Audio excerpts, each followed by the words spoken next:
Good evening and welcome to the Whaler Guys. I'm Jerry Irwin. This is Peter Hindle, and it is another scorching hot day. Yeah. Only 5 days or 6 days away from hockey season, and who would have known? And tonight we have a very special guest. Now, we bring you unique guests all the time, in many levels of unique. Tonight we are going to talk to John. Say it. Ozerhoski. There you go. Ozerhoski. Johnny O for short. Johnny O for short. And he is doing something just amazing, and it has something to do with the Whalers. What are we going to do? What do you think? Well, first of all, thank you very much You're for welcome. having me on, guys. Yeah, It was great that you got back to me. 1997 was a awful, devastating year for all of us Whalers fans. Actually, a lot of people that loved hockey, because I think they always were. Even though they were opponents, a lot of the league loved the Whalers. You know, they just loved them. Yeah. So 1997 comes along. They move away. 20 years later, it's 2017, and we're at the 20th anniversary since they left. And I decided this is the year that I'm going to write a one-act play about that experience, what it was like to be a fan who lost his team. I mean, how many people that are fans of a team can actually say, my team moved away? Right. You know, you got the Brooklyn Dodgers, you got the New York Giants, they lost their teams, but, you know, they still had Yankees. They ended up with Mets and stuff like that. So I wrote a play, a one-act play, and it is being produced at the Warner Theater's Nancy Marine Studio Theater, October 14th.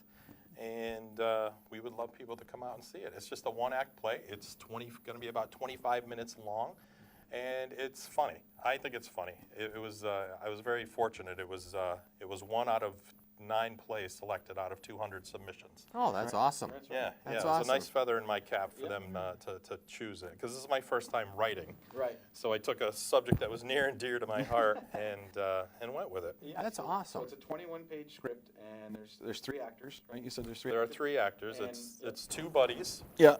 Reminiscing about, you know, the Whalers, what it's like to be going through this awful period, and it's called the Mourning After, but the play on words is mourning, as in we are mourning the death of our beloved Whalers. So, so there's the 2 buddies, and then one of them has a wife, and she plays kind of an integral part of the show. Yeah, as most wives do. As and they always do. Exactly. Yeah. So, And very fun. So how long did the concept of this, was this something that was always in the back of your mind for a long time, or did it come up quickly? I mean, what's the process of how you put this all together? Well, I've been involved in the theater out in the northwest corner of the state for 22 years now. So I've been around the art form for a long time, and I always kind of wanted to dabble in writing something. And this one-act festival has been around for 6 years now. This is the 6th annual one.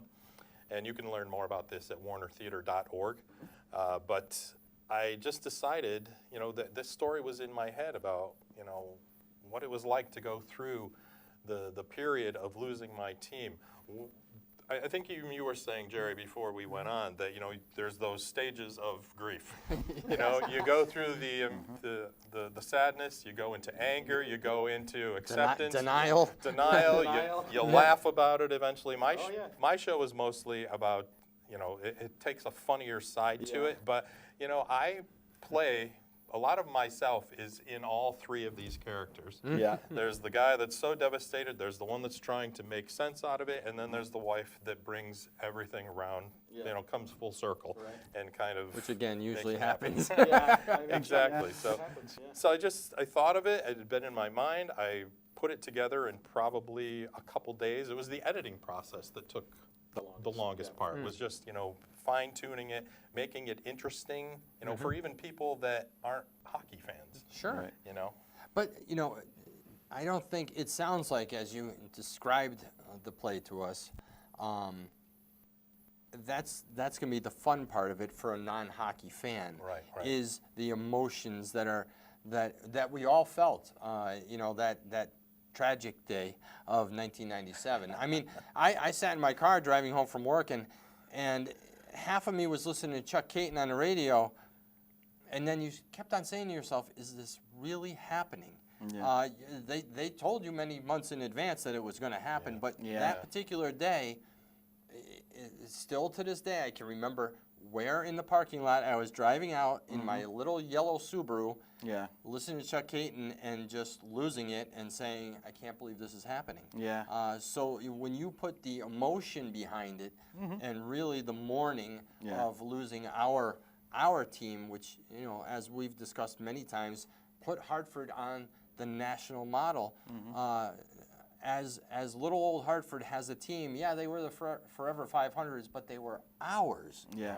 And I think that really, we built ourselves up and had this team that gave us glints of greatness. Right. And then right back to 500 again. Yeah. But again, they were good. Yeah, And yeah. then we had this. Yeah. You know, they were ours. And I think, you know, when you talk about the fans and the two guys that are battling back and forth with their emotions, that's really what I think all of us as Whaler fans do feel. Absolutely. Yeah, Absolutely. no question. I think one of the best things about when the Whalers were here was not only you loved your team, but the caliber and the marquee players that came through Hartford. Yeah. I mean, I got to say that I saw Wayne Gretzky in his prime play in Hartford. You know, Lemieux, Patrick Waugh, you know, all of these great guys. Oh, sorry. Ray Bork. Yeah. Oh gosh. Oh. Grant Fuhrer. Yeah. Grant Yeah. Fuhrer. Saw Yeah. Grant Fuhrer. Yeah, Yari Curry. Yeah. Exactly. Now, who was your Exactly. favorite player growing up? Now, take us back to your first Whalers game if you can. My brother took me to my very first Whalers game, and I'll never forget walking up the steps to the Civic Center, because I had only seen them on TV or had been listening to them on the radio. Right. And then I saw that gleaming white ice with the logo in the middle, Yeah. and you started seeing the players skating, and you heard the slap shots hitting the Yeah. glass and stuff Yeah. like that. It was just incredible. I mean, from that point, I was definitely hooked seeing it live. Yeah. But the player that I just loved was Dave Tippett. Oh yeah. Loved Dave Yeah. Tippett, Yeah. and he wore the same number as my favorite Yankee, Thurman Munson. Oh yeah. So he was, because I originally started out in the late 1970s as a huge baseball fan. Okay. And I was a Yankees, and of course 78, 79 Yanks Yep. were just incredible. Yep. Yeah. And then it was the 1980 Olympics Yeah. Oh, in Lake Placid. oh Oh, my yeah, God, yeah. great times. It was the miracle on ice that Right. made me a forever hockey fan. Right. You know, hearing Al Michaels with that call, I referenced that in the play. Okay. Oh, You know, nice. because there's a lot of, as I Yeah. said, there's a lot of me in this play, Right. as you would probably guess. Yeah. But, you know, I loved Tippett, his tenacity for a little guy, that little scrappy forward. Yeah. Of course, all of the greats, you know, Deneen, Francis, just all of those guys were Yeah. so great. I ended up with a Primo jersey. Ah, You know, I got my yeah. Primo jersey, but I do have a Dave Tippett jersey that is fully autographed by different generations of that's great. Whalers. Yeah, I That's bet. I great. bet. Yeah, the Dave Tippett was one of the Whalers that played over 400 games as a Whaler. And of course, as you know, he's been coaching. You know, he coached in Dallas and then coached in Phoenix. He's Right. currently out of a job right now, but we're hoping he does land somewhere because he's one of those guys a you want great to see win the person. cup. You know, Kevin Deneen and Joe Quinville coaching in Chicago. They've gotten know. cups. It was nice to see that. It And is, Samuelson's joining him this year. Yeah, Samuelson's Yeah. joining them this year. So, yeah, we love Dave Tippett. We try to stay connected. His wife is she follows us on Wendy, right? Yeah, Yep. yeah. Yeah. She's great. So, yeah, he definitely is one of the Whaler stalwarts, like Yeah, the when guy you look know. at when Yeah. you look at the teams we had over the years, and I'm not talking about some of the transplants that came in after towards the end of their careers, but who our core group was, especially the 86-87 season. Those were the players that grew up and unfortunately went on to other teams, but they were ours for that time where Right. they grew as players, as young men, as meeting their wives, having kids in the area. I Yeah. mean, Chuck Caton talks about raising his kids here in Connecticut. Yeah. Oh, And I think he lived in the Granby area. Right. You know, so when you hear those stories, and again, it was a very different time than sports today. Right. Today, it's all the almighty dollar. Back then, Right. it wasn't the almighty dollar, and Yeah. we know that hockey ranks 4th in the major sports. Yeah. Still. So they Yeah. weren't making a lot of money. Maybe even fifth Yeah. with soccer. So you know? when you Yeah. Right, when you right. really talk to these players about what they had in Connecticut, Yeah. it was far more than the sport. It was their life. These were family guys. Yeah. This was the perfect place for them to raise a family. Yeah, it was better You for know? veterans than it was for the younger players. If you had a veteran that had a family and they could put down roots, and Yep. I don't know if this happens with other teams, but I can remember so many Whalers when they got traded cried And I remember Liu broke down on Liu TV. on WFSB with Dave Yes, Smith. It yeah. was Mike Broke Liu, down. and that made me feel horrible. I saw Darren Turcotte was here for what do you call it, a quick shave. Yeah. He cried when he Yep. left. He wasn't Yep. ready to go. He went. He People had to go to the liked Rangers. Hartford. Yeah, because it was a small. I think it has that kind of Winnipeg effect where it's Right. it's maybe we're not as crazy as hockey as Canada is, but it's that small market. You all know everybody. I remember. Everybody knows your name. Yeah, everybody knows your name. I went to a grammar school, and I learned that Mike Liu's kids were in the first grade and kindergarten. And he showed up one day, and it was like the president of the United States walked into our school. Everybody was just, I mean, you couldn't even approach him. He was this gigantic guy. He was, was what, big, 6'2"? He was yeah, a tall, big yeah. guy. He was. And, and he was a genius, too. So And there now were he's just a- so now many he's an great attorney. players, you know? He's an attorney for the National Hockey League Players Right, so Association. it's really cool, though, that you Yeah. you did this play. And that's something, there's Whalers everything out there, but there's not a play. So That it's, could know be what the I'm saying? very first, Yeah, right? it really Yeah. is. It's a neat thing. It's a really cool. Now, also, you mentioned that your wife has a play that was selected as well. She not a play that she wrote, but she Oh. is directing a play Oh, okay. the same night. Uh-huh. The plays are running. There's 2 nights of this. My play is only going to be the Saturday second night, night. right. So there's 10 plays. There'll be 5 one night and 5 the other. So it's Friday, October 13th, and then Saturday, October 14th. Mine will be on the 14th. Right. My wife's play that she's directing is in the first act, and mine starts the second act. Oh, okay. There you go. Yeah. So it's very fun. It's only $15 a person. Yeah. To go up to the beautiful Warner Theater Yeah. venue, and you said you've been there Yeah, on the I big have. main stage. Yeah, the big main stage. This is a smaller venue. This is a smaller but still venue. kind of new. I think I read 2008 is when they got that going or renovated yeah, right or something. around then. Yeah. It was very very new. It's state of the art, very intimate. About 250 people. Yeah. So we would love Whaler fans to come back and just kind of Wear go- those jerseys. Wear the Yeah. jersey. Wear Yeah, the jerseys. there's no dress code. You come and wear what you want to. Yeah, well, Keep maybe an eye we'll, out, maybe Peter. we'll We're do gonna that. be there. Yeah. Yeah, we're gonna hook you guys up with tickets. for Yeah, sure. I'm sure our wives will love us going I in really jerseys. don't think my wife will wear the jersey, Yeah. but Yeah, she they may will not sit with us actually. Well, the neat thing about this is these one acts. They are all from around the country and the world. It is international. So Oh, wow. they have produced plays from Australia Wow. and Canada. They've had them from all across the country. Mm-hmm. There's another playwright from Connecticut that was selected. But the great thing about it is they're all only about between 15 and 30 minutes long. Yeah. And you're going to see a variety of plots and, Yeah. and storylines. Right, so right. Mine talks about the Whalers. Another one there's a whole. It's you can amazing. read all of the synopsises at warnertheater.org. Yeah. But it is a wide variety of topics that are talked about in these plays. So it's Yeah. mine just kind of fit in as another story. And Now, it's let me funny, ask- it's yeah, funny, oh, go ahead. not to interrupt, but Yep. it says this year's festival is themed "Things Aren't Always as They Seem," Right. and I really think that's a neat theme because your play specifically is not really what it seems. Yeah, right. Yeah, I said I didn't want to give away too much Sure. of the plot Yep. because things aren't as they seem. I mean, there's a little bit of a twist in my play Right. that happens to come toward the end, like most good plots should. The twist should come near the end. But it is a lot of fun, and I'm just very humbled that it was chosen. True. That's awesome. Did you ever have any plans to make it a longer play or add to it, or do you think is it a complete project? Or are you happy with it exactly the way it is? I think the length of it right now is probably the perfect length. I could have drolled on and on. As I said, the editing process is the hard part. Yeah. You know, at what point have I talked too much about Paul McDermott and his avalanche checks? Yes. At what point have I talked too much about this whaler? Yeah. And, Right. and I did a lot of name dropping in the first draft, and my wife was the one that said, I think you could probably take out some of these names. Yeah, maybe because the Whalers fans are going to love it, but Yeah. you have to remember the majority of the audience Yeah. is not necessarily going to be hockey fans. Right. This is You true. know, so we did trim it up, and Yeah. I think we got it to a point to where everybody can at least relate to the fact of going through the feeling of losing something that meant a lot to you. Right. That's That's the yeah. universal thing we Yeah. have in common. Everybody's Right. been there. Yeah. We've all Yeah. lost something that meant a lot to us. And Right. For the guys in this play, Yeah. it was the Whalers. Right. And we go through those steps that we talked about earlier. We're still going Especially you through. go through, whether it's a hockey game or you're out on the street and you happen to wear a Whalers T-shirt or a Whalers hat, and you know, you have someone that says something stupid, like, get over it, they're not coming back.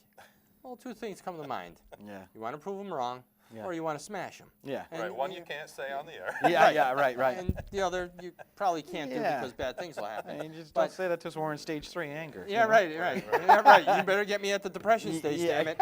I'm at denial. Yeah. I'm approaching Oh, anger yeah. fast. Denial would be a bad one too. Yeah, right. Yeah. But it's neat when you meet people. Peter went out to L.A. and had his whaler hat on, and some of the surfers out in the water were like, "Yeah, go whalers!" Yeah, that surprised me. It It's is universal. yeah, I've yeah. worn my hat down in Disney World. There's always people like, Whaler, go Whaler! Yeah, isn't stuff it? like Yeah. that. I And mean, it's- anywhere you go with the Whalers logo, it is universally accepted Yeah. as just the greatest sports logo ever. Yeah, it really. Which I also talk about in the play. Yeah, Well, yeah. You should reach out to Peter Good. He designed that logo. Oh, I know. And made Yeah. it so special. He's over in the Chester, Right. Connecticut area. Yeah. And we've had him on our show way back when we first started. Yeah. I think I watched that episode. Yeah. Just to see you like stay what awake? he had to Yeah. say. Yeah. Yeah, it was so interesting. It was so interesting. And you know, it was one of those things. Peter couldn't be there. Yeah. And I had to do a show with Jack Lardis, who was the advertising executive, and Peter Good, who was, you know, The dealing designer, with yeah. the design and logo and how he met with Bill Barnes and Howard Baldwin. And they started talking about the art side of it. I said, just keep talking. You're way too more intellectual than I am. Just keep going, guys. I do remember him being very articulate. Oh my Oh, God, yeah, they yeah. were great, Interesting. and they were great guests. They really were. They were down-to-earth people. Jack Lardis at the time was doing a lot with nonprofits to get people involved with the arts. And, Right. And I thought it was really, really cool that they went from doing something so special for the people of Hartford, the Whalers and Bill Barnes and Howard Baldwin, to going on and doing a lot of nonprofit stuff to help with the arts and so on. And Peter Good owning his own business down in the Chester area. He has a black Whalers hat with a silver logo on the front because he owns the copyright, NHL owns the trademark. So he can make the Whalers logo with silver, he just can't use the full makeup. Oh, Yeah, that's yeah. interesting. Yeah. That's I know. And the lawyers are still going back and forth. Yeah, I bet. So, but Peter's a heck of a guy, and he came to a Bristol Blues game where we did Whaler Night, and he signed autographs on the logo, and a lot of people were just, it was funny to watch people go up and talk to him because they're like, you're him, you Yeah. know? And it's like they saw Santa Claus, Yeah. and they're like, yeah, you're him, you Yeah. know? You're the Yeah. guy that made this Yeah. logo, and he signed an autograph, and they were thrilled just to sit there and talk to him for a few minutes. And Peter Good had a great time as well. Yeah. All the memories. Yeah, we always say that we wouldn't even be able to do this show if it wasn't for that logo because Oh, I no know. one's tuning in to see these mugs. Exactly. Yeah, right, You know, so we right, have the right. Whaler logo, and you know, it's great to know that you know, having a Whaler play, like I said, it's talk about started show talking about unique, and like I said, you know, nobody's you know, come to this level I mean, we using use it. Yeah. unique in a broad term, but Yeah. this is very good unique. Yeah, Not yeah. like, wow, that person over there is quite unique. Yeah. You're bringing a unique subject, and I think it's great that Yeah, I I'm hope we excited can to make see it it. up there and see it, Yeah. and really have a good time because I'm excited to see it. You know, 25 minutes is, I think, too short, but you have your parameters. Yeah. I think you have to do part 2. The aftermath, exactly. right. When they return. Yeah, Oh, yeah. my Are goodness. you Yeah. kidding me? That would be sell it out. We might have to take the big Warner Theater. Yeah, right. Oh, Yeah. my. Yeah. Yeah, that's that'd be something. 1,700 seats. Yeah, there you go. I think we could do it. Yeah. Probably. You got a good rally going? Yeah, Oh, yeah. I think we could do it. Bus loads. Oh, Yeah. Yeah. Totally. We'll That- bring the old Whaler bus back. Right. Kind of Yeah. like the Chiefs in Yeah. Slapshot. The Slapshot. We'll have That's people kind hanging of out the window. Good times. Now, do you have other? You know, you going to do other plays, or is this like a one-time thing, or you know? You know, I have a lot of stories in my head. I had Yeah. other stories in my head before this one, but Yeah. this was the one that really, timing-wise, I wanted to get it submitted to celebrate the 20th, or remember Yeah. the 20th anniversary that they left. So Yeah. I actually do have another version of the same play, only it's cast with younger actors. So Okay. this one is cast with actors that are kind of in their late 40s, Oh, okay. tipping into 50s. I wrote another one called Bleeding Green, which is that was closer to the age that I actually was. Oh, okay. Yeah. Yeah. Yep. So that were people going through in their like mid 20s to 30. Yeah, yeah. So, and that one I actually have submitted to another theater in Connecticut because they're also having a one-act festival. great. So Wow. if that one, Oh, one that would gets be cool. chosen, Yeah, you'll have to let us know. I'll let you know. So Yeah, you can, yeah. You can see the other version of it. Yeah, yeah. There you go. That's awesome. Well, it's funny. There's been a lot of, it's not normally that people remember. I mean, like we're talking about how it's sad that the team left and it's the 20th anniversary, and the Whalers Booster Club puts on a fan-anniversary every year on the day of the last game. And in a weird way, it's like almost we focus on the time that they left because that's the part that just we're still in shock over it sometimes. But I mean, it is weird that people like the Yard Goats did a 20th anniversary Whaler night, and Chuck Caton showed up and he said it was kind of funny. Like the Yard Goats called me, and go, "Come on, we're celebrating the 20th anniversary of the Whalers leaving," and he's like, "Huh?" You know, because it does sound weird, but people remember that. Yeah, people remember that April 13th game. Which I was not at. I don't think I could have handled it. I wasn't either. I saw the yeah. last game I saw was about 2 weeks before. Yeah, I saw. I felt good. I saw them beat the Bruins, and then I went up to Montreal and I saw the last game in Montreal with the Whalers, and they beat Montreal. And I said, I could kind of die happy. They beat the Bruins. They beat Montreal. Yeah. I could, but it was just people do remember that game more. I mean, in the Current, the Hartford Current always puts it out there, and they show these photos. And it's amazing that the place didn't flood with all the tears. It really was amazing. It's sadly amazing. People didn't want to leave their seats. Yeah. But what's amazing is 20 years later, it might not be thousands and thousands of Hartford Whaler fans. Yeah. But there's enough to keep that steam going. Oh, yeah. And Peter and I over the years have sat there and said, okay, are we going to continue to fight the fight? And right when we're all set to say, I think it's about time, then there's new information that comes in. Yeah. And it kind of pulls you back, and we just can't give up. And, we have a lot of followers, whether it's on the Facebook page, or on Twitter, or Instagram, that they keep on following us. And you know what? We, for the life of us, cannot let those people down. Yeah. We don't do anything.